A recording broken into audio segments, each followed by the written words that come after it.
Alrighty. Good morning, good afternoon to wherever you are. Techies and scientists. I call you guys scientists because what we're doing here is technical science, not just technical analysis. Okay.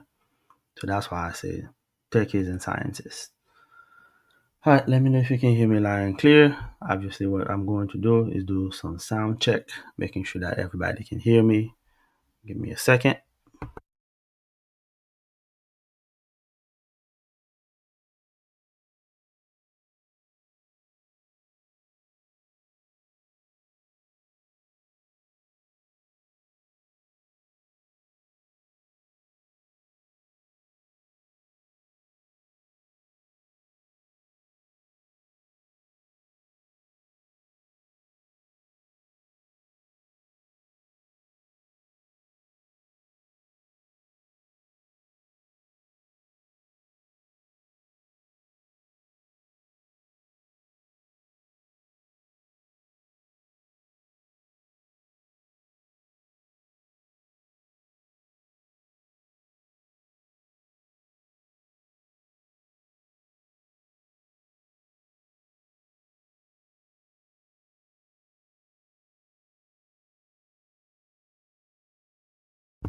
All right, give me a holler if you can hear me.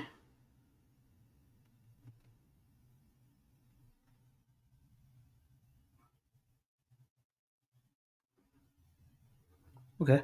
I think I can hear myself. Yeah, I'm just make sure I'm going through all these tests because there were a couple times I'm doing live stream and then I'm pointing to stuff and then I'm moving things around and I'm thinking I can hear myself. Not really. Alrighty. So here we are, getting close to the holidays, and those days supposed to be a time of happiness and maybe a little bit of greed. But it doesn't seem like we are getting that. It seems like we're getting the opposite of that. We're getting a lot of fear, an extreme fear at that. I believe sometime earlier this week or last week, it was on the single digit of fear. So it's not too uncommon. So I'm not saying I was expecting that, but it's just the market is at almost all time high.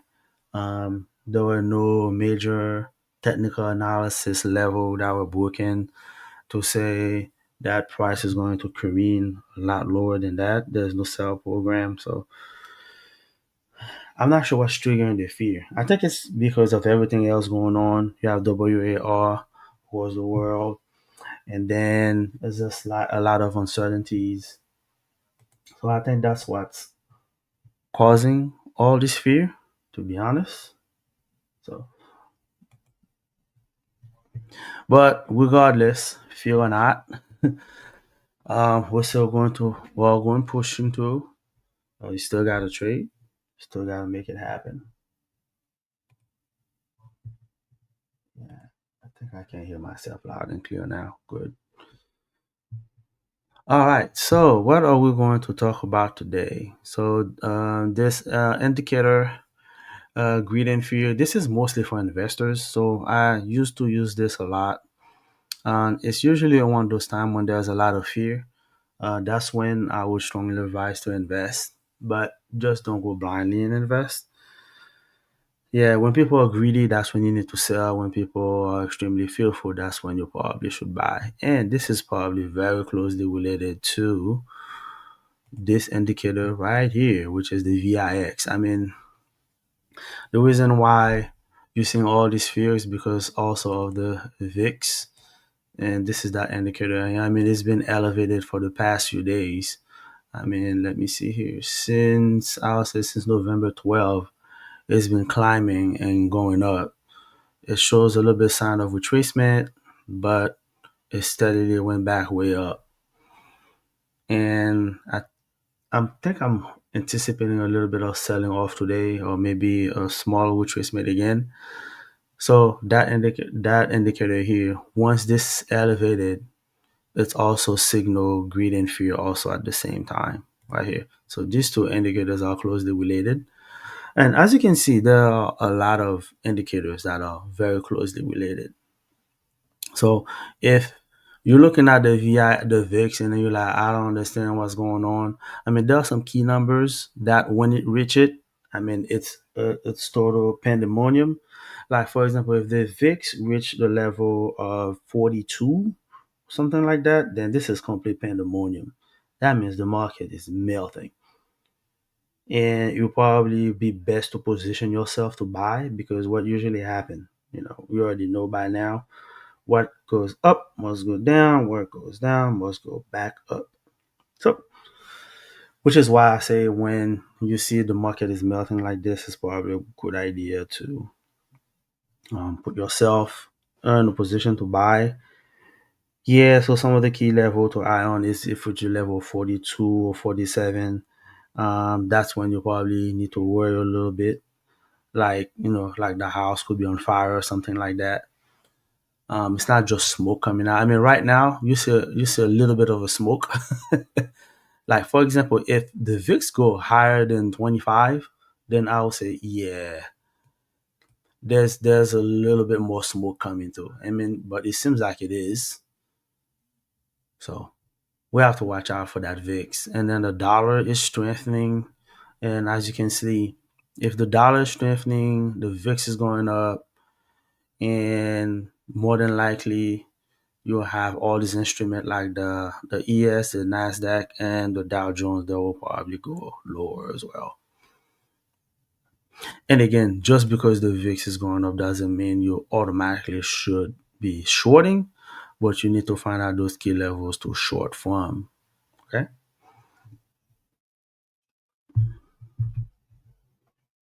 So that's where we are right now for the fear and greed index. Yeah, so let's take a look at some technical analysis here. So if you watch my video that came out on Sunday about the prognostication for this week, let me pick a different page here.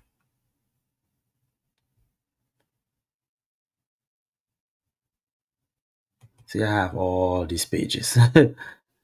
Despite all the screens and the monitors that I have, I still have those pages I have to cycle to make sure where I'm at.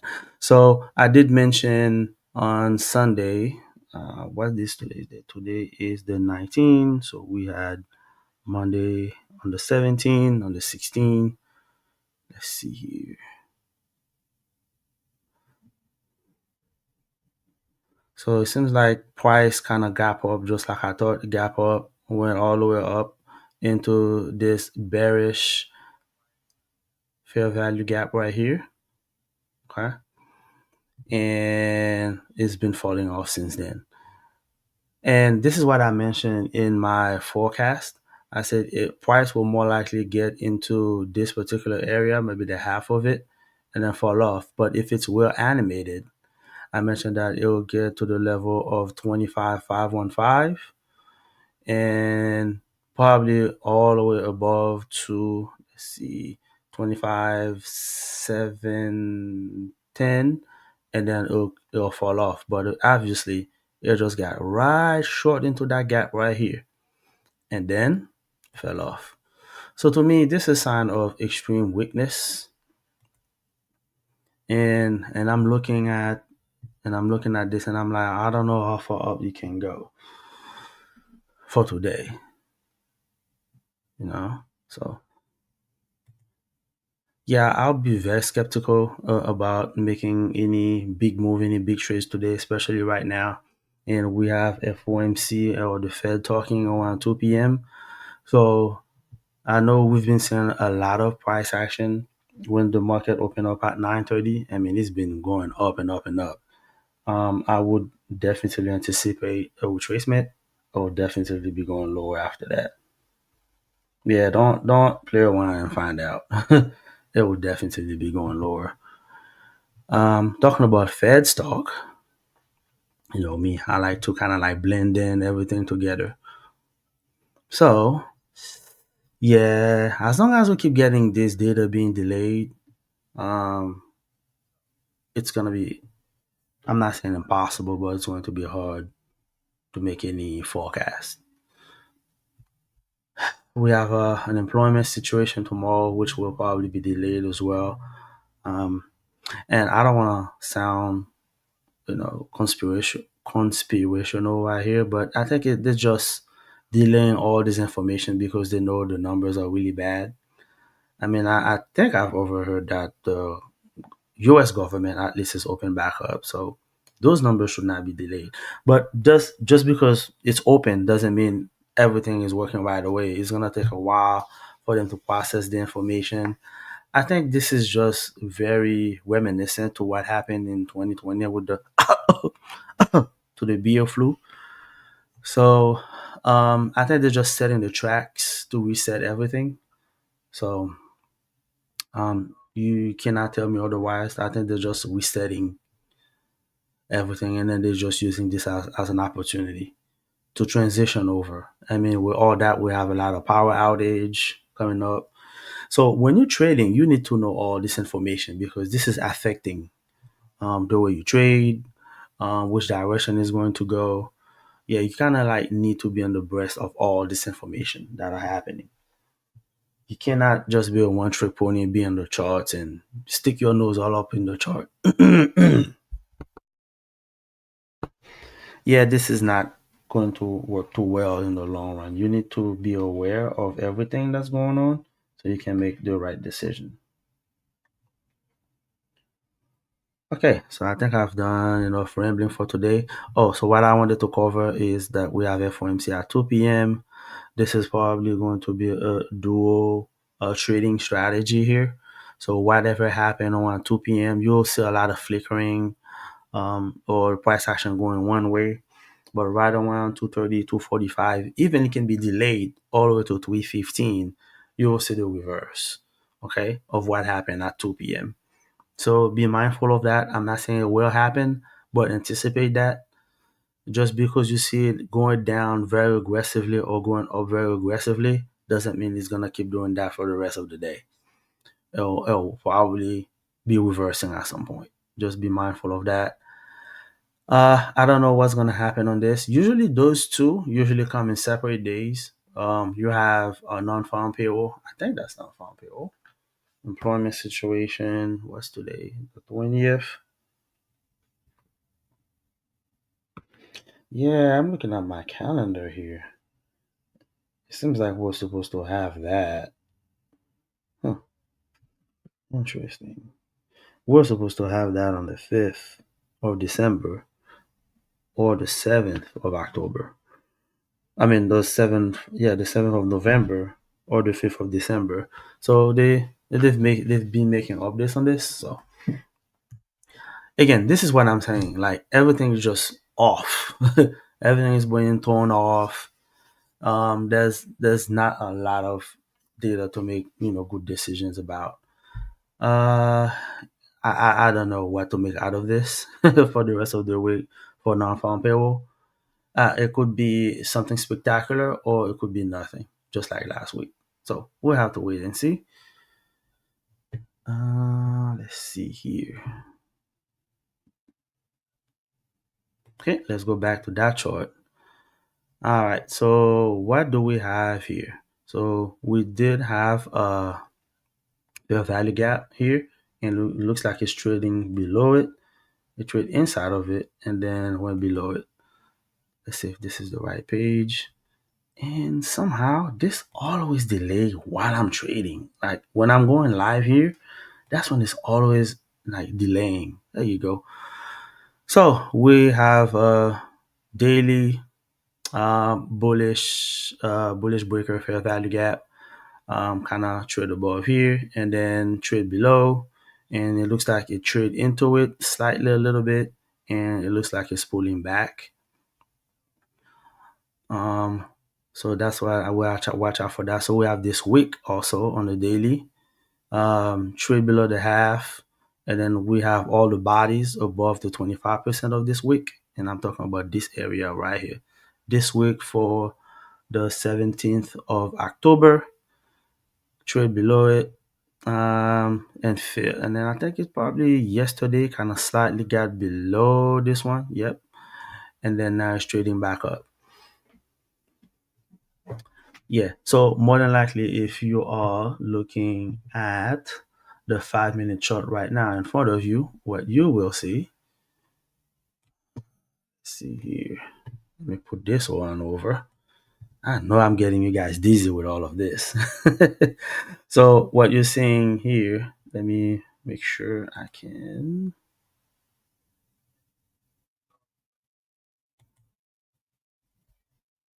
So yeah, so that fair value gap right here is what I was showing right here, right here. So on the daily, you're seeing this, and now I'm taking you down to a 5 minute chart, and I kind of show you what it's looking like. So kind of like wick into it a little bit. You see all the bodies here, respecting it. See all the bodies in the 5 minutes staying below it. So more than likely, it'll probably try to retrace either the 50% of this range from here to here, or retrace to the 50% and probably go higher, or it'll probably continue to go lower. So let's see where we are right now on this chart.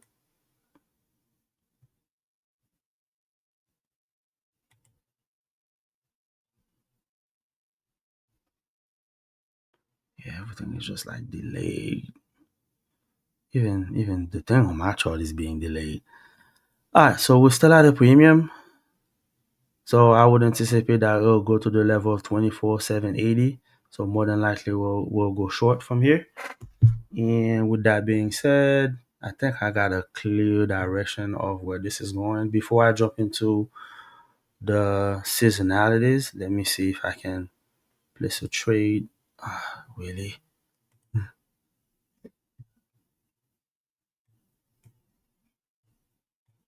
Oh no.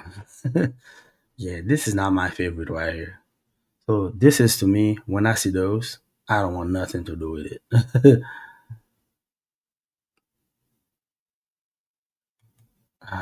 Look at that.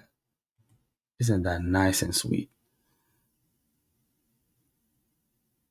All right, so what I'm planning is to go short. So this is just a different chart.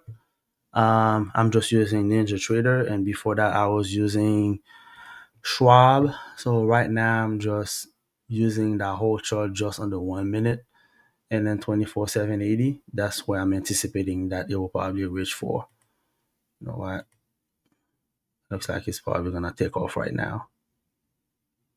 Let's see where I can get in. Can I at least get in here? Let's see if it's gonna pull back some, let me in, or if it's just gonna take off without me. Okay, there's a slight inefficiency here, very small. So I'm trying to see if I can get in the crevices here, and it looks like it might not. It got real close. There you go. Let me in, little pig. Let me in. There you go. Now I'm in, and then I'm going to put up to take a partial here. Okay, and then we'll say how it plays out. It looks like I'm immediately in the winning race here. So we'll see how that goes.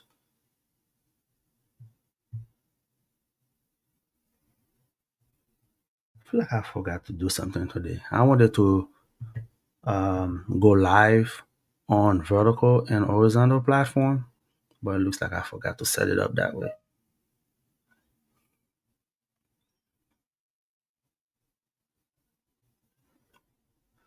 So this is the small inefficiency I'm talking about, and you probably can't see it, but let me see if I can make it big enough to see. Like it's very small. It's like one line, literally. Is that small inefficiency here? This is where I got in. Let me see. If I, Yeah, because the thing is, I don't want to chase it, but at the same time, I don't want to miss out on it. So it's a very small inefficiency. This is where I got in. Always try to use the inefficiencies to get in. If possible, wait for price to retrace to get into it. All right, so let me extend that out.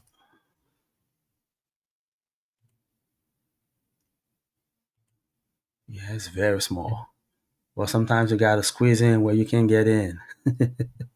Okay,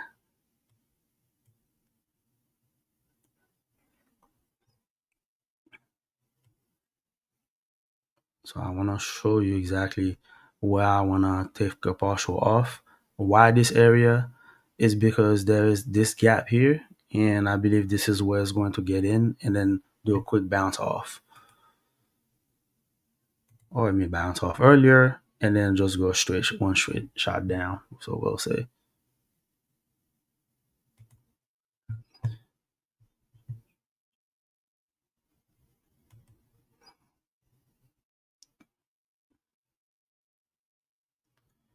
All right, so let me trace this down. Do at least cover for my commissions. So we're at 40 points at this point. Let's see if it's gonna give me a partial at 50. Almost, almost.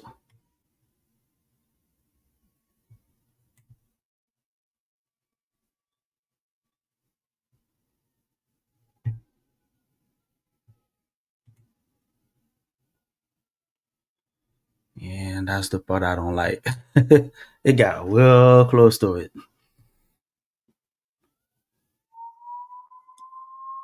You know what the funny thing about this? It can get so close to it, and then it will trace, and then it'll stop me out.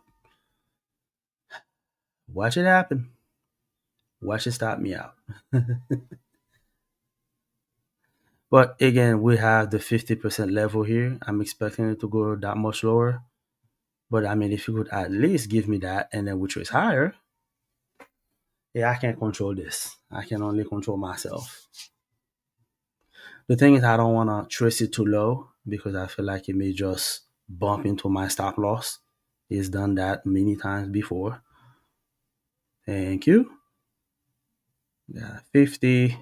Then I can kind of like trace it all the way down this way.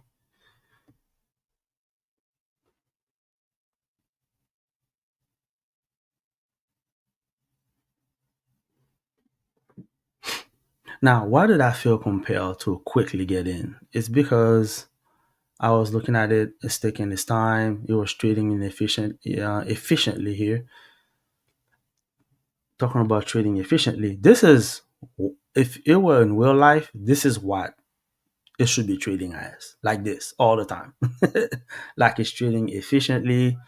There are no gaps here. You see no gaps in here. So when in the normal ideal, very ideal market, all this price action between 1017 and I'll say 1046, price is trading efficiently, meaning there are no gaps, there are no imbalances, there was nothing going on. Everything is normal, everything is peaceful, just the way the market makers want it. Okay, and then they start throwing this off right here. Okay, let me highlight all the imbalances here, and maybe that's too small. Where are the imbalances? See, even right here, they really try to trade in efficiently all over there. But the real imbalances coming on that area. Okay. Which is why I hurry up and get in because I'm like, okay, so it got below this waker here. So once it start getting below it, and then the wick body, and I'm looking at it like this. So you have all this body slamming against it. So I'm like, more than like, and it's already at a premium, and it's been going up all morning. So I'm like, oh, it's probably gonna retrace to go to that 50%. So more than likely it'll go short, not higher. Okay. Then this is what I'm talking about. This little wick right there.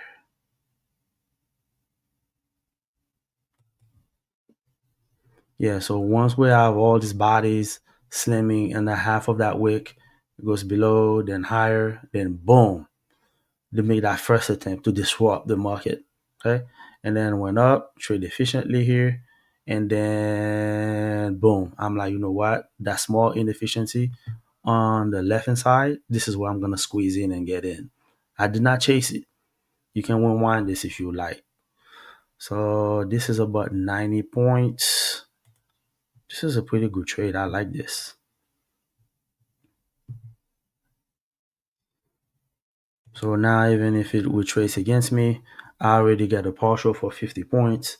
And now even if it comes back and knock me out, so that I'm already bagging 50 points. So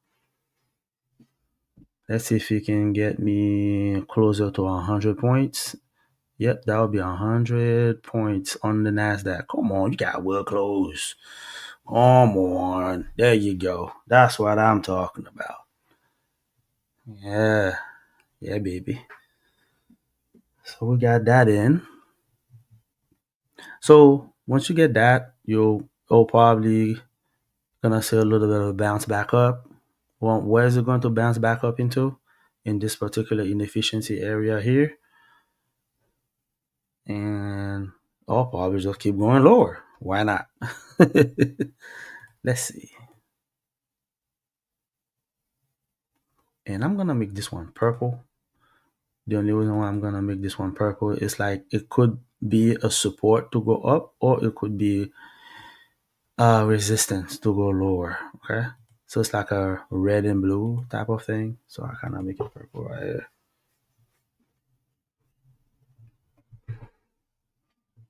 Now that you have a very good trade for this one, what would you do? Are you going to over trade? Are you gonna put in one more? No, you wait. Now it's at the 50%. It'll probably go back up or go sideways for a little bit. But if it's going to be bearish, what it will do is trade efficiently, go back up, and then go even lower. Okay. And then right before you get to this low here, what it's going to do is stop, go back up into a random efficiency area over here, and then knock it out again one more time. Yeah, I mean, this, once you watch this enough, you can kind of like see what it's gonna do. But just because you know and see many times what it's going to do doesn't mean it's going to do it the same way at the same speed. So that's the thing that makes trading very tricky. Like I mentioned that yes, it could go much lower or trade sideways and go back up. And as you can see, it did not do any of that. It just keep on going lower. So my thing on this one is don't just trade for pattern purposes. Okay, just make sure you remember that. Don't trade for pattern purposes. Trade because of levels. You have to identify those levels. What are those levels? This low here, the middle of it here, and this high up here. Why the middle is important? Because the market always, I think what's the wording? Mean to reversion. The market always tend to trade efficiently to its middle, okay, which is the 50% here, which is why it matters. So you have to look at the different levels, and you also have to pay attention to time, which is more important than anything. Obviously, when I got into that trade on around here, I entered here. It was just because is within it was in that time window, 10:45 before 11. I mean, it was 15 minutes before 11 and 15 minutes after. Okay, let me take a quick break real quick.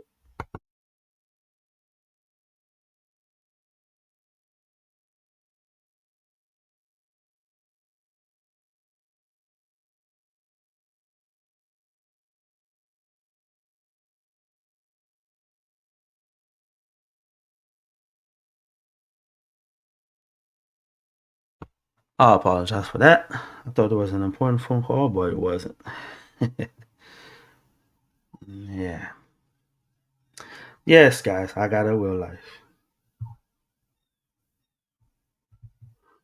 Ah, right, right, right, right.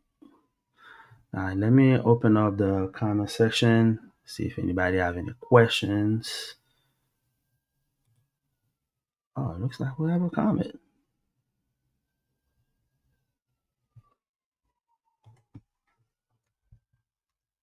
Hey, Steven, how's it going?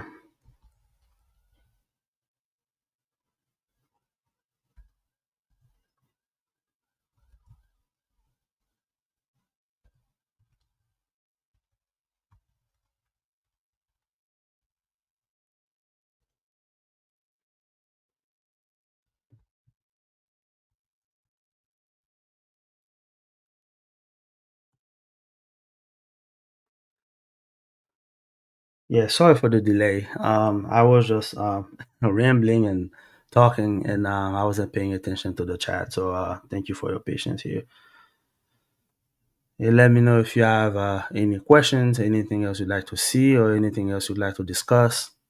And if I don't know it, I will look for the answers for it. I cannot claim that I know everything, but I think I know enough. Okay? Then nobody knows everything. You just know enough to be dangerous. That's it.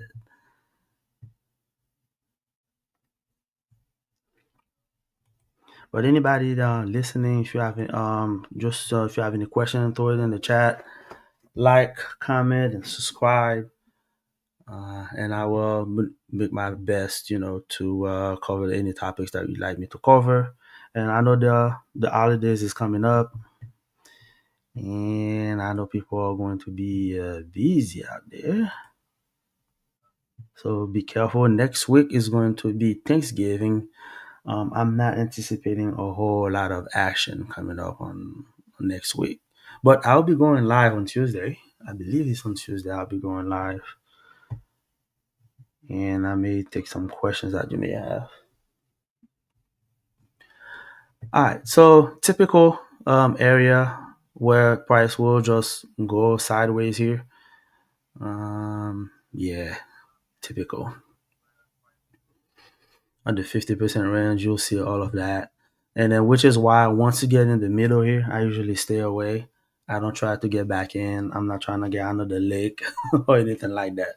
I think I had enough lick for today. I mean, I went 100 points. I got my partial at 50. So I think that's enough for today. You just got to go home with what you got. Now, if it was a loss, what I would have done is probably give it another shot and then reduce it to one contract if I had another loss. And then if all three of them came out to a loss, and then I'll just be done for the session. And then I'll just come back in the afternoon and trade the afternoon session after 2:45 p.m. Okay, very important.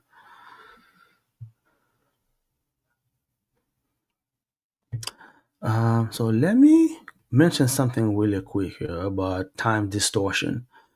I think the essence of time distortion. This is something that was coined by ICT. Um, so my understanding of time distortion is one of the element is that market is trading efficiently, right? There are there are no gaps. There's nothing in the middle that creating any disruption. So to me, this whole area here, this is what I call time distortion. Why is it time distortion? Because when you're looking at this right here, right, all it's doing is pass time. But what it could have done is this. Once you get to that pick right here, it could have been just one big red candle that can come down right here. And let's see if I can put it in red. Or it could be two red candles. You know what? Let's just make it two red candles.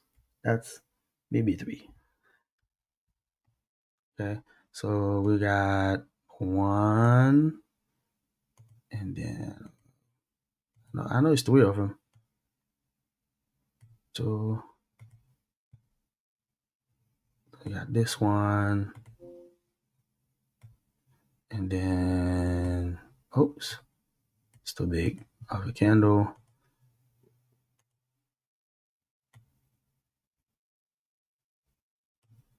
You know what I mean? So let's get it as close as possible to this.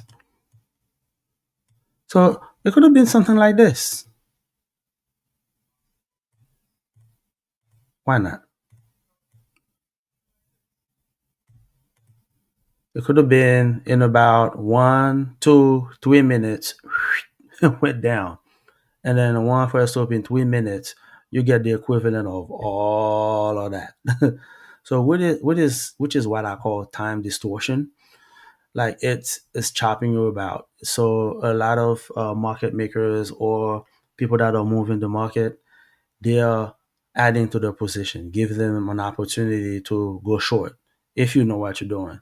So it's accumulating, and the areas to look at is this particular box right here. So we have a high, low, and a higher high, and look at this particular section here, which is the fair value gap before this relative equal high was broken. So it left a disturbance right here.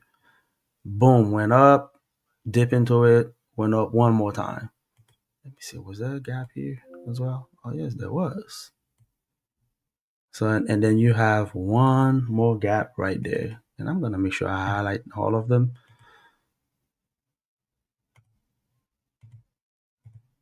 Okay. And I'm gonna try to connect everything, which is why I was so confident to go short here. I didn't need DOM or depth of market or anything like that. So I know when I was making the trade, I didn't, specify this area because by the time I'll have to identify these areas, I would have missed my trade. But I already saw it in the back of my mind. I'm like, okay, I see two big green candles, and I saw the two separations here in my eyes. So I saw it in the corner of my eyes. So I'm like, let me get on this one real quick before it runs out without me. Okay. So I saw a trade, use this one as a support, trade above. And when I was looking at the other chart here, and I'm gonna make sure I show it to you. So we have this bullish fair value gap on the daily, a wick into it a little bit, and keep and then after that you saw all the bodies on the 5 minutes. Yeah, I'm gonna show it all to you to see where I'm coming from with this. So remember why when I was looking at this, I'm like, okay, I see all the bodies respecting the low of that daily. See, I noted it as daily fair value gap on 1010. Okay. So I saw the bodies respecting the low, and I'm like, there's a high probability that is going to at the very least, retrace to the 50% of the range. And this is the range I'm talking about, that range. So that's 24,780. I know at least it will get there.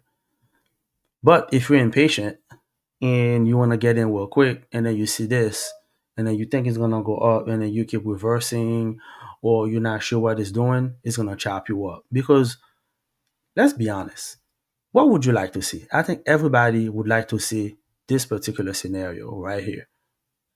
Okay, what you would want to see is this particular scenario. It goes up and then trade lower, and then you know what? Let's make this a little bit more realistic, and then it will trace a little bit higher here. Okay, and then goes down lower and much lower. Hold on, let me put this one on the side right here. I'm trying to make it more realistic.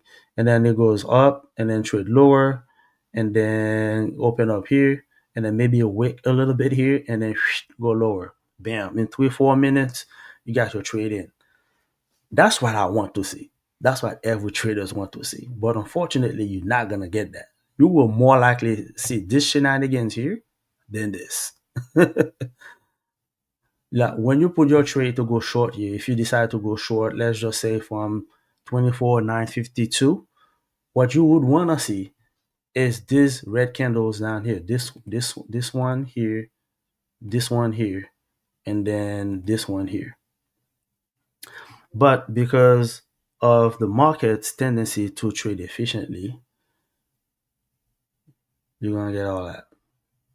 Okay. And then you have the big market makers put themselves in position to go short. Yeah, there's a lot more that goes behind this, but I think visually, in essence, this is what's going on. And I don't think you need to over complicate it more than it should be. So I think this is the gist of it.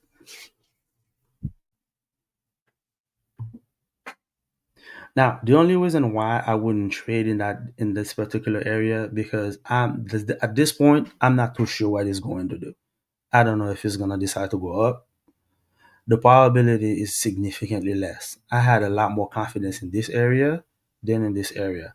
At least if I go short here, if it's gonna go against me, I know it's gonna be short and sweet.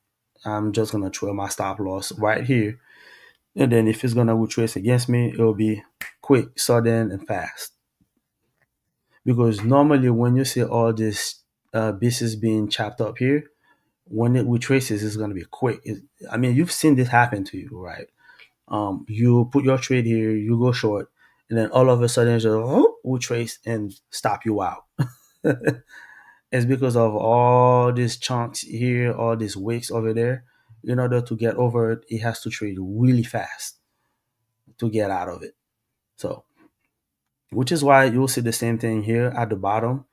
Price will come probably in the middle of this wick, or probably come in this particular area right here, and then we trace higher, and then go lower, and then just speeds up, and then clear those lows right here. Which is why sometimes if you're on the wrong side of it, you feel like it's chasing your stop loss because it happens so fast, so suddenly, while it's taking its time over here. But down here, it goes really fast. Same thing for up here.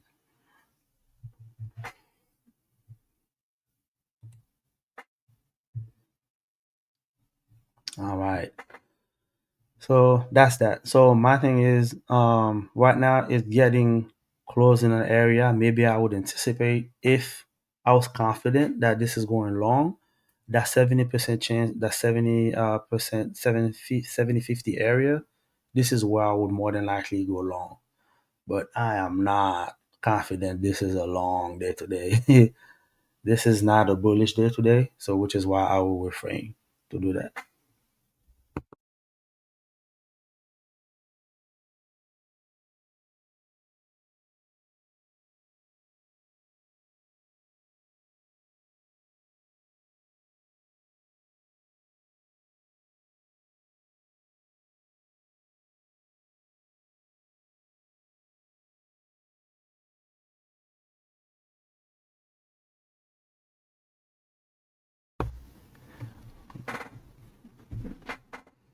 See,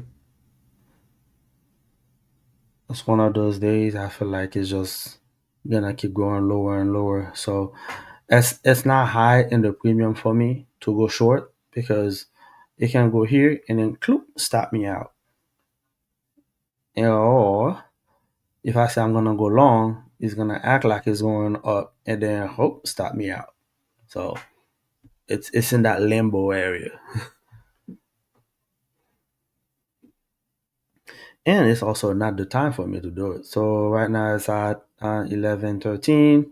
So the time I will target to probably engage is probably around 11:30 after London close or around 11:45. So matter of fact, let me just do that right now.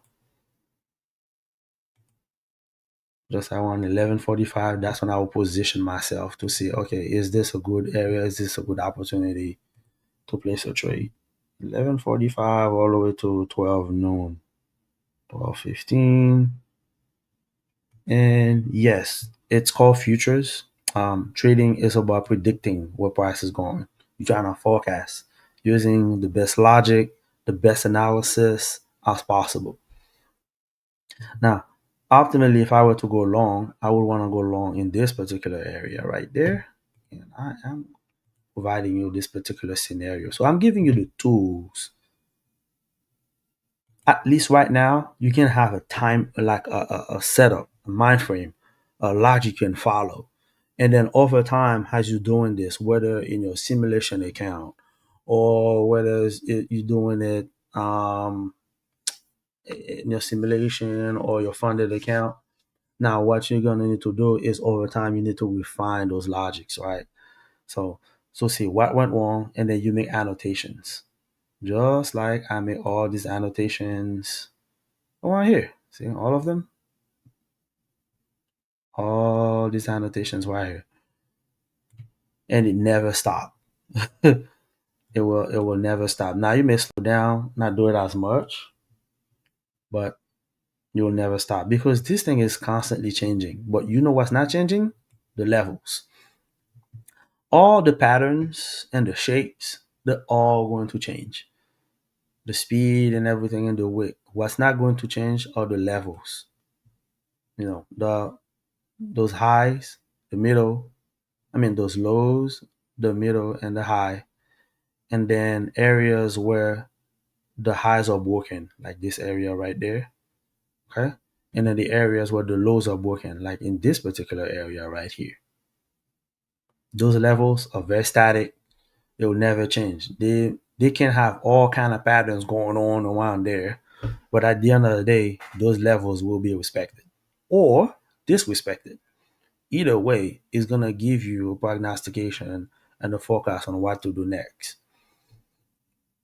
And then you're gonna build on this logic. You're gonna build on that, so in the future you can have a little bit more confidence in yourself and your logic to make a much better trade.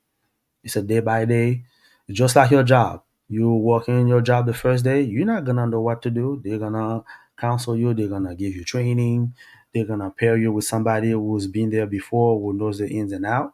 Okay. And this is just like a job. You're gonna come in every day, show up every day, sick or not, and you're gonna have to perform. Okay. And you're gonna have to find the logic that works for you.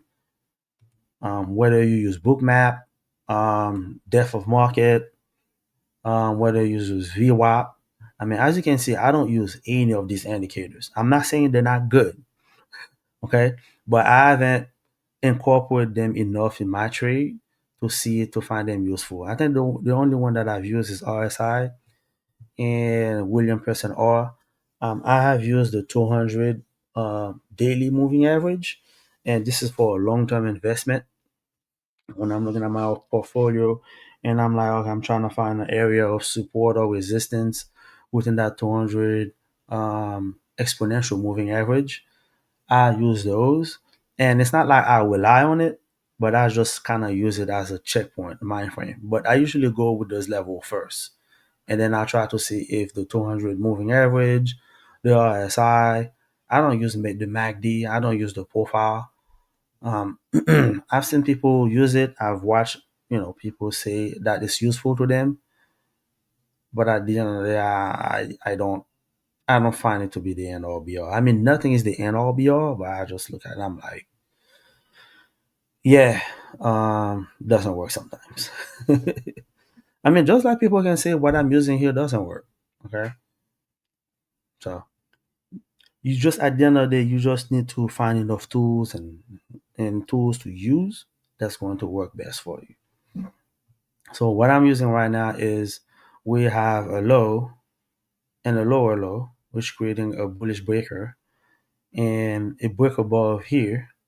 And what I'm trying to say is price gonna come here, wick into it, and then trade higher, like trade higher than this level here, or is it gonna if we're going to have a body trade through it and then go much lower, like I mentioned earlier, go back up and then we trade lower.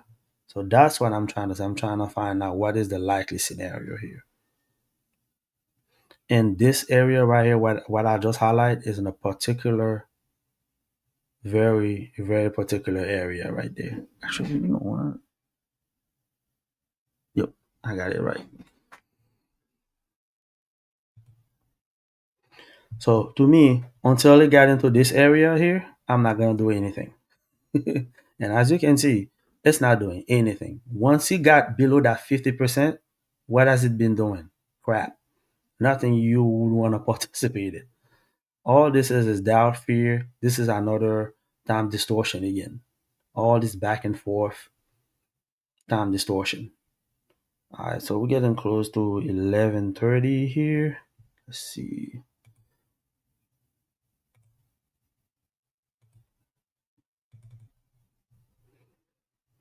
Yeah, like time is very, very, very important. It's a cornerstone, especially if you're doing scalping.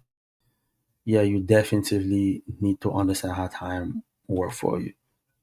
People say that you cannot time the market. Yeah, I strongly disagree.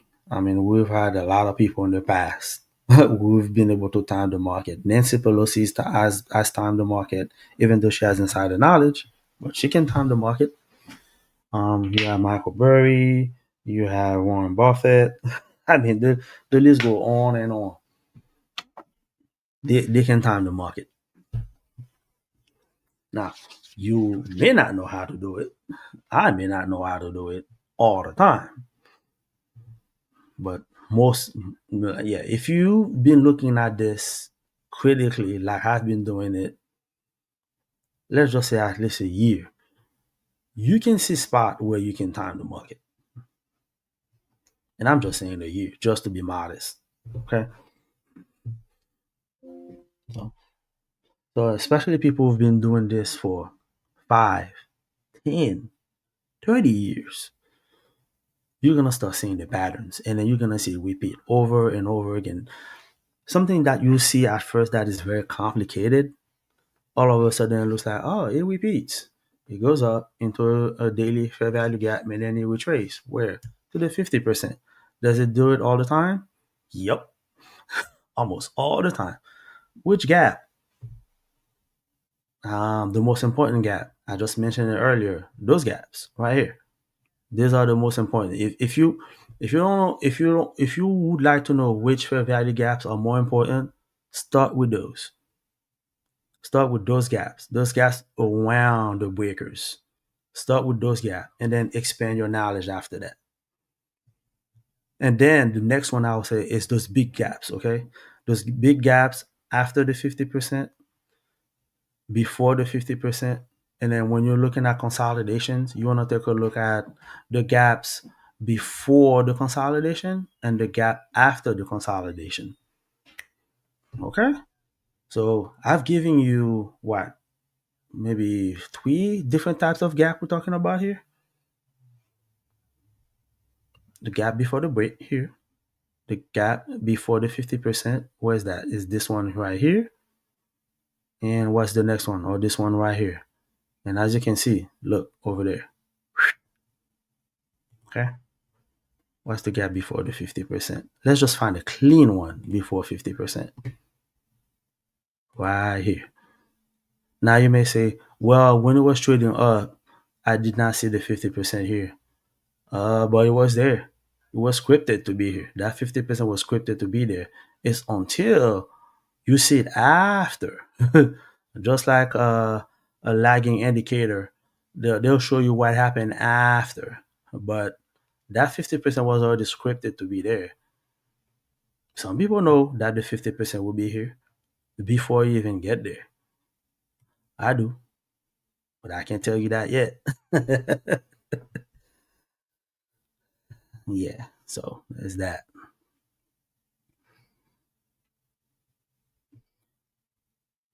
So right now, what we're looking at right now is trying to see if I were to go short, if I had the appetite to go short, I would want to see that gap before that 50%.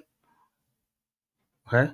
I would want to see if I could go short from here to go lower to this one. So I'll take a quick short from here to here. And what do you see? It's pulling away.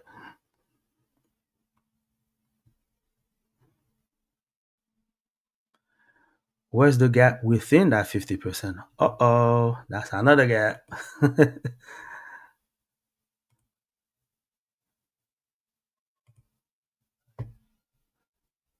Yeah.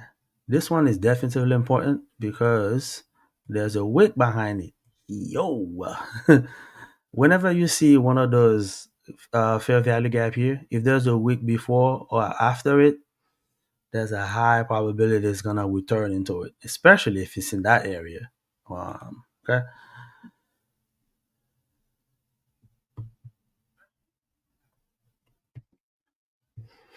and it's gonna get into this. So let me see here. I'm trying to think what it's gonna do. What I think it was going to do, like go here and then return up again. I think it will. I think what it's going to do is straight below this, come very close, and then retrace higher and then go lower. Actually, you know what? Let me highlight this, and I could be very wrong on that one. So, but it's okay. I'll go up. Now it's gonna go down, and then once you trade like this, and then you have a big winning day today, like I did.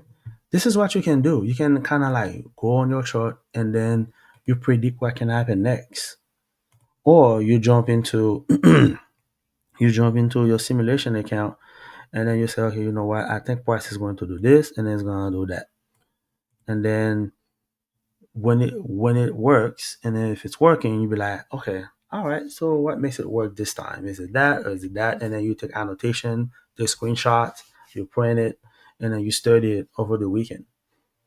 I told you this is a job. This is a job. You have to treat it like a job. Okay. I've done my work here. I put in my 8 hours. I'm done. Why do I need to work overtime for? If I work overtime, they're gonna double tax me. They're gonna tax me more. That means all the gain that I made, I may end up giving it back. No thank you. No thanks. I'm gonna sit on the sideline and chill. Now if it really itch me, I can maybe put in one contract. Okay? That's it. But why would I go short in a discount area? That's asking for it. No. Anyway, let's see if it's gonna trade below, come back up here and trade lower. In the meantime, let's take a look at this is probably one of my favorite tools here. One, I have many. Seasonal tendencies. I don't know why I love it so much. It's just that it kind of give you a roadmap. It's like a GPS. Kind of give you a roadmap of what's going on. And if it doesn't happen the way you think or it's supposed to happen, the opposite is going to happen. And it will be on the extreme side. This is what I'm talking about right here. So we have in this particular area where normally over the past 20 years, price usually go up. Okay. Now we did get a little bit of a scenario where price went up here. But guess what happened since November 4th? It's been dropping.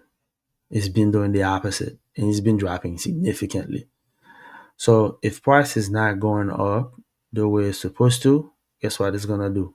Drop significantly. Which is why I like this so much. It kind of like give you either a trade to go the same way or the opposite way. Now, the question you are gonna ask is, how do I know and when do I know when it's gonna follow it and when it's gonna go in the opposite? You're not gonna know. It's gonna based on experience. Again, like I said, it's a job.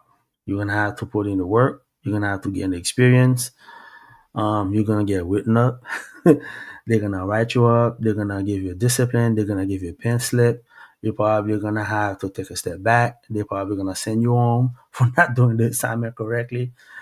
And if you wanna keep getting your paycheck, then you have to keep coming back and do better next time, right? This one is no different. Please do not treat this any differently. Just like when you went to college, you spent 5 years or 4 years in college to earn your degree. Same here. You're gonna have to put a significant amount of time. This is an industry where the market makers they spent trillions of dollars behind this, and then you think they're gonna make this easy for you? Are you serious? They're not going to make this easy. No way, sir. I heard some people talking about, oh yeah, after 6 months you should be profitable. What? Ah, they must be really smart. And I'm not saying there aren't people that are really smart, but what I'm saying is you're gonna need a lot of time because first of all, there's the psychology that's involved in this. There's trading management, and there's the technical analysis behind it. There's all these fundamentals that you have to know, and we're not even talking about quant yet, quantitative analysis. We're not talking about quant yet, or algo that you have to develop, dog pools. Um, what are the risks that are involved, right? What are the pitfalls? Price spoofing. We're not even getting into all that yet. We're not even getting into the history of trading and how it's been highly rigged in the past. And there's your brokerage account that has the spread against you. 4x, where the brokerage account can have a massive spread against you. Like this is all the stuff you're gonna have to know, and you're gonna tell me you're gonna do all of this in 6 months. And there are people who've been at this for years, years, and you're gonna beat them in 6 months? No way. Just no way. The arrogance. So that's why when I hear 6 months, I'm like, nah, fam. When the transition in the 90s and the 2000s from being in the pit to electronic trading, those people used to be in the pit. Now they have to adjust to the electronic trading here. They don't like that shit. They don't like this electronic trading here. They're not used to this. It's feel too lonely. They like some of these people, they are much older now, obviously.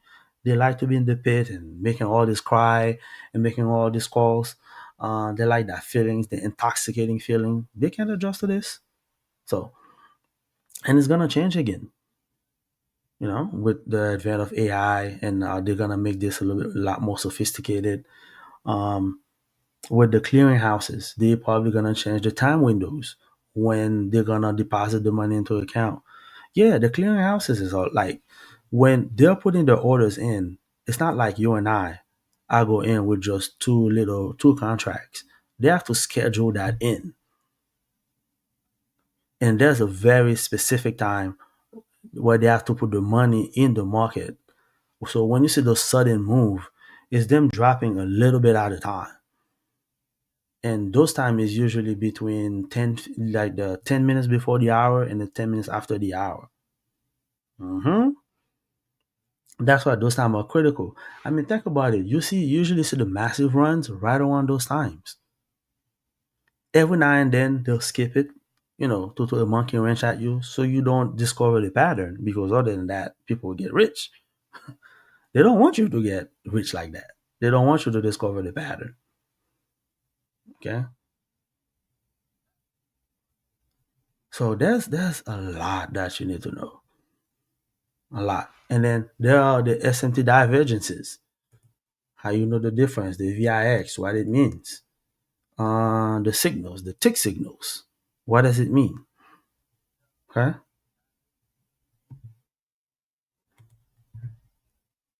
And then you have all this Magnificent Seven that is affecting your trade as well. Okay. All of that. What are the significance on all this? Which one is pulling what at what time? Each quarter, one or two of these things are pulling the market more than the others. Did you know that? You know what I mean? So even within the Magnificent Seven itself, there's a hierarchy. I think Tesla just dropped off of that hierarchy. So unless Tesla is doing a quarterly earning report, it's not doing much to pull the market. I mean, without me telling you, when you take a look at this, looking at this screen right now, which one of these stocks you think is created that Nasdaq drive at 9:30, from 9:30 all the way until 10:15? Which one of those stocks did the major of the polling? Just look at it. It's not Amazon. It's definitely not Meta. It's not Microsoft. Which one has the highest pool? You guessed it right. You got Google and Apple doing the most of the pooling because they had the highest drive. All you have to do is look at the pattern, and then so based on that information I just gave you, and then you're gonna take a look at it. Okay, at 9:30 in the morning, when you have all these orders coming in, which one of these stocks has the most orders? To me, it's obvious. It's Alphabet and Apple. Now, what you can do with the rest of that information? Oh, maybe it can pull the market up and down for the rest of the day. You think? Nvidia is reporting later on this afternoon. I think it's at market close. And then right around 4:14 p.m., that's when Nvidia is gonna take over. Yeah, so Nvidia at 4:14 p.m. is gonna do a massive pull on the market. Massive. If you ask me right now, Nvidia is the king of all kings here. So you can make that as you want. And yes, it is a bubble. The AI thing is a bubble. It's a scheme, not a scam, but it's a scheme. It's just, if I'm giving money to Peter, Peter give it to Paul, and Paul give it back to me, kind of thing.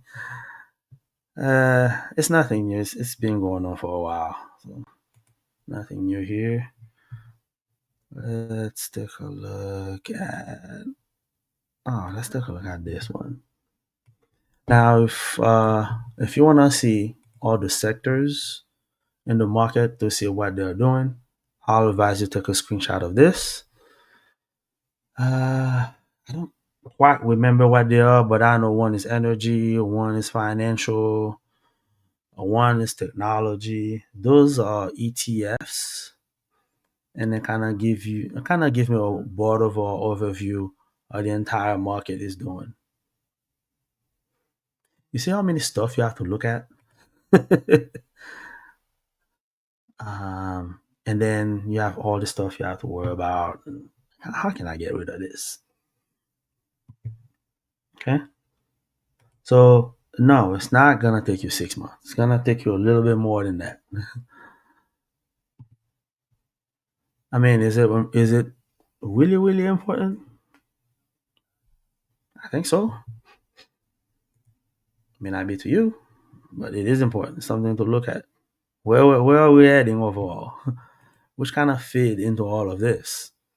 This morning, this whole thing was green, and now it's red. Okay, so we have the New York Stock Exchange and then the Nasdaq. Now they're both red, and they were bright green this morning. Guess what's been going on at the same time? We have the VIX. When I first got in, the VIX was at 22 something, and now it's already at 24. Yeah.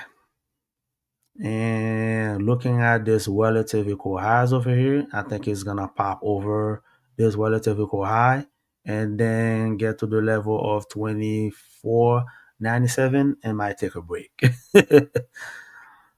So I'm gonna make sure I highlight that area. And as the VIX is going up, and if the VIX is anticipating to go up, this is a 15 minutes by the way. If the VIX is anticipated to go up, guess what's gonna go with Nasdaq?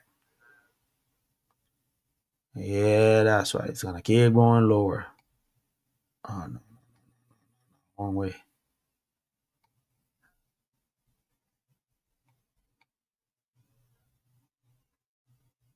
Okay.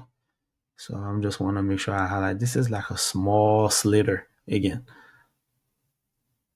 So that small little area right there, it's gonna get into that small little gap at 24.97, and then make a little bit chop up in that. So why do I identify? Even though I mentioned relatively quite high, why this little gap? Because if there is a gap above a relatively equal high, is gonna make its attempt not only to go above the high, but to get into that gap as well. Okay. So it's not just gonna get over the relative equal high, it's gonna get also get into the gap. Okay.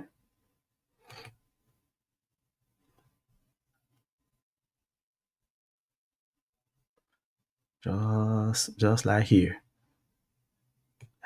If this thing is not so slow. So you have this relative equal high. Okay. It didn't just get into that relative equal high. It nudged into that gap right here. Small gap. Okay, let me make sure I can identify it. It didn't get it, did it?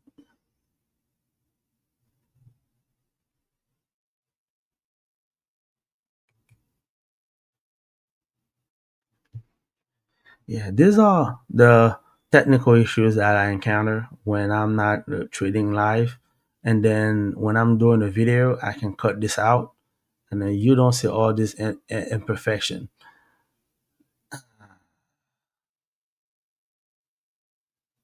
But again, I don't know if it's something with StreamYard, but the moment I went on, and then it started acting up like this.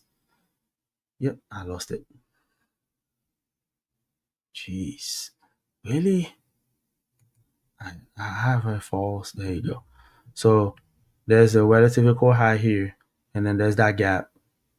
Slide into that gap and then go up. So when you get up here, it'll be the same thing. If there's a very small gap here, it's gonna attempt to go into it. In the meantime, Nasdaq, the S&P, all of them is gonna be sliding lower.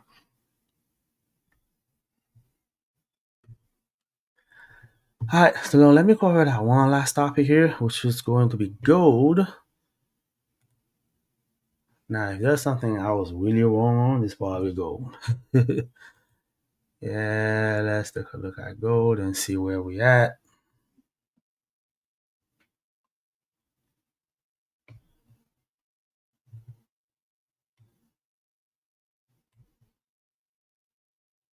So let me put it on the daily. See what's going on here.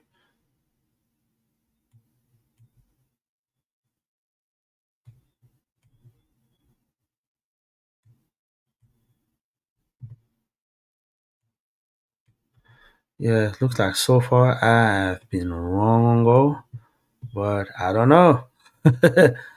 I don't know. I don't know if I'm completely wrong yet. So I did mention I did actually cut out a video where I said gold may retrace to the 3880 level, which is yeah. Where is that area right there? Oh, that's one spot I forgot to highlight. Let me make sure I do that right now. By the way, guys, I got a cold, so if you see me snuffing and gulping, I apologize for that. So yeah, so I did mention that gold may nudge into the area of 3880. Um, man, I wasn't expecting that. I mean, I haven't looked at gold since last week, the last time I made the price negotiation. So I am looking at gold live just like you are right now. So if price of gold was supposed to go higher, what I wanted to see is price to trade up. And I think I mentioned that in one of my videos. Try to price to go up, have a full body here, and then price will go much higher and then come back. Use this one as a support and then keep going higher. But right now, yeah, it got to three quarter. The bodies got one of the bodies got into the three quarter of it, and that's been trading much lower. And yes, that particular area is still influencing how price is moving. As you can see, this was added 2 3 weeks ago, and it's still trading below it. Okay, so it might revisit the 3880. I mean, I really would not want to see 3880. What I really wanted to see is price of gold to trade to 4800 by the end of the year. But yeah, if we get into December and keeps going lower like this could be problematic. We might get to 4,800 maybe next quarter. Yeah. So that's where we are right now with gold. Yeah, I haven't checked since last week. So I'm surprised that it retraced so fast, so much lower. Uh, and this area, this is what's this? This is more like a bullish breaker here. I mean, you could see it as a little bit of both. It could be bearish breaker, but at the end of the day, there's that gap here, and then you cannot ignore it. And also, you have a liquidity void here, so did not trade above it at all. So this is what I mean by liquidity void. Like on a daily, there are no bodies that meet here. Nobody's the body of the candles did not meet at all. It's nothing but wicks, and it get into a half of that liquidity void right there, and it traded lower. Yeah, that's problematic. So that's where we at with gold. All right, so I do not see any questions on the chat. Hey Steven, good to see you here. I appreciate you coming through and provide a comment, making let me know that you're here. Appreciate that. And I appreciate everybody who drop a like. And I appreciate everybody who subscribe. So stay tuned for more videos that I'll be dropping over the weekend. I've been meaning to drop a video about turtle soup, but I just need to get it all together, so I can make sure I can make it as compact and precise as possible. But the gist of turtle soup is just that when you have a relatively equal high or relatively equal low, or big high, big low, how would you know to make a short here, or how would you know to make a buy here? So there are different scenarios for that, and it can be a little bit complicated. You're gonna have to try this a lot with a lot of experience. I'm not an expert at it by any chance or any means necessary, but so far, to me, this is the strongest and one of the best trade you can ever have, the turtle soup one. And this idea was developed by Linda Rashke, much smarter than I am. I'll tell you that. So yeah, it's a very good trading model. And I think she kind of went to depth about when it cross a multiple, like a 20-day average. I read the book about it. I don't remember much about it, but I remember it was something about if there's a 20-day moving average, and if you cross it, and I think on the third day or when the market reopen, you can go short or go long. Yeah, I don't have time for all that. I mean, I'm inside the charts intraday, so I need something I can come up with inside the chart intraday rather than looking at daily average. So that's why I kind of like twisted around a little bit, combined with some ICT technical analysis that he has had, and then I kind of come up and formulate my own a little bit more twist into it. So yeah, that video is, I'm gonna try to see if I can come with it probably before mid December.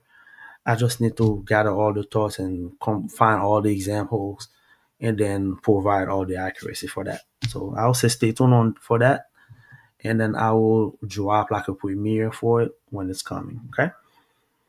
Until next time, everybody, happy trading. Be safe. Watch out for 2 p.m.